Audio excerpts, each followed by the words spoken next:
This Reddit story comes from user PoemScary5 within subreddit r-nosleep. Check the pinned comment for a link to the user's story. And don't forget to leave a like and subscribe to the channel. I searched my parents' names on the dark web. The videos I found were horrifying.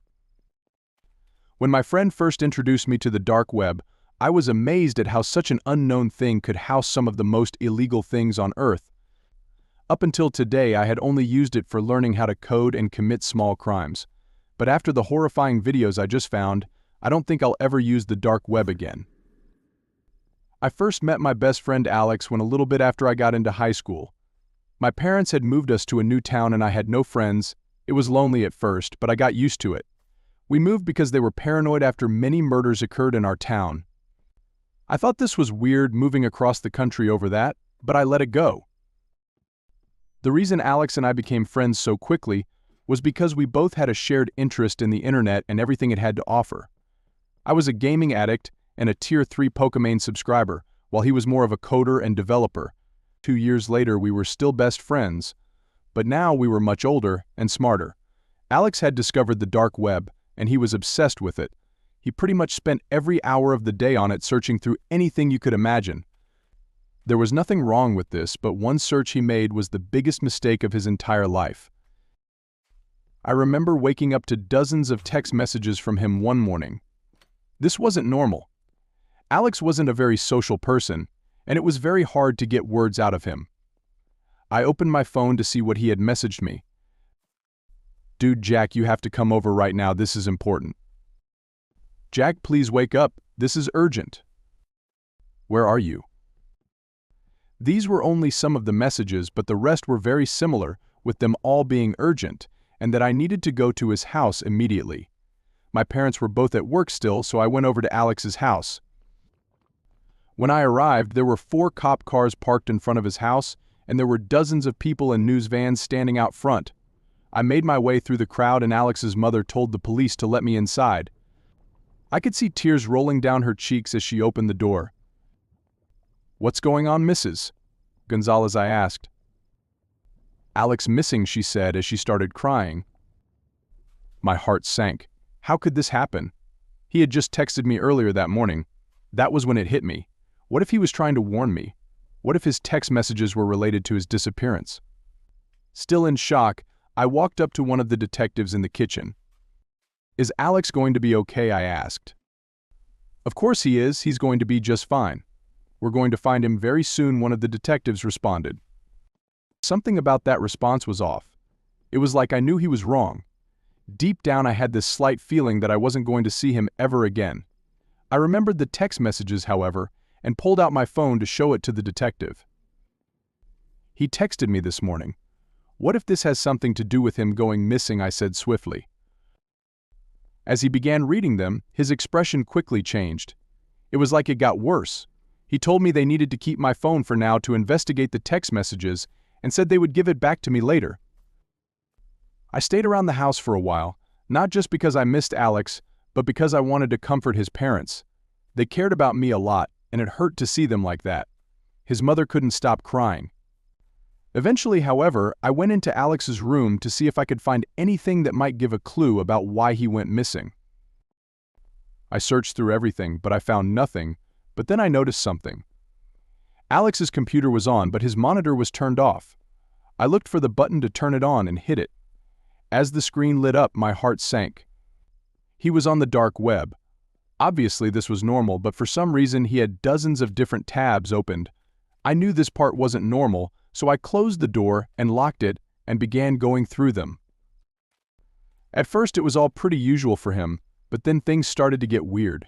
He had a tab open that was an article about a murder that had happened several years ago. The article said that it was a woman who was found dead in her apartment. Her body was mutilated, cut up and covered in acid. I nearly threw up reading it and seeing the horrifying pictures of the crime scene.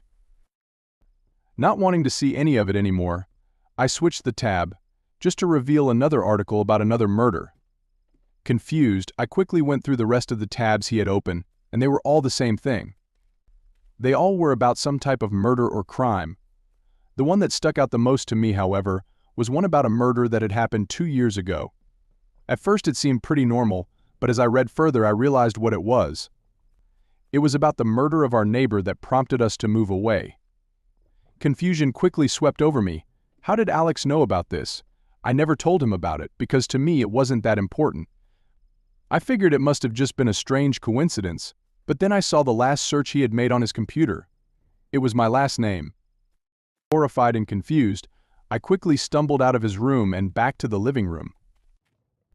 "Is everything all right?" Alex's mother said, sniffing away her tears. "Yeah, I just need to go home for dinner," I responded. On the way home, so many questions and thoughts filled my mind. Why was he searching up my last name? Did he think that I had something to do with this? That must have been why he was texting me so frantically that morning. If only I could just explain to him that I didn't do anything wrong, but I couldn't. He was still missing, and I had to find out why. When I got home, I raced to my room and slammed the bedroom door shut and got on my computer. I loaded up my Tor browser and turned my VPN on. I knew what I had to do. I began typing in the letters of my last name, becoming more nervous after every letter. When I finally hit enter, nothing happened. It was just a blank screen. Confused, I refreshed the page, but once again, there was nothing. But why did Alex search this if there was nothing? I thought to myself. There must be something out there. I was getting ready to close the tab, thinking I had ran into a dead end, when suddenly the page started to load. It took several minutes, but finally it loaded to reveal hundreds of videos. Immediately I knew what they were. They were murders, but why did they show up when you searched my last name? I considered just stopping right there and turning back, knowing the horrifying things I would see if I continued on, but I couldn't. I knew this had to be why Alex went missing, so I clicked on the first video. As it started playing, I saw what looked like a woman strapped to a chair in some sort of basement or something. I quickly recognized who it was. It was our neighbor from 2 years ago. I could tell because she had the same heart-shaped tattoo on her neck. She sat there for a minute, struggling, panicking, and screaming for someone to help. However, suddenly, 2 figures walked into frame. At first I couldn't tell who they were, but as they turned around to face the camera, my heart sank. It was my parents.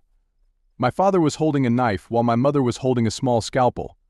They paused for a moment before they started what was the most horrifying 5 minutes of my entire life. I watched as they cut her into pieces and listened as she begged for mercy, screaming the whole time. Blood filled the room as she took her last breath. When the video ended, it quickly went to another, revealing the exact same room and chair I had seen before. I was traumatized by what I had already seen, and I knew I couldn't watch any more of it. My parents were murderers, and I now knew the real reason we moved away 2 years ago. I knew there was something off about that, but I just never could have imagined that this was the horrifying secret that they had been hiding from me. This whole time I thought Alex was trying to accuse me of being responsible for these murders, but I was so wrong. He was trying to warn me. I scanned through more of the videos, each in the exact same room. I was just about finished, ready to go to the police so that I could tell them about what I had just seen when I noticed something. There was a new video uploaded today on the website. I quickly clicked on it and pressed play to reveal what looked like a man this time, strapped to the chair.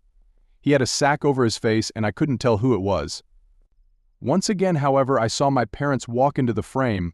My father walked up to the man and pulled the sack off his head. At first I couldn't tell who it was, but then I realized who I was looking at. It was Alex.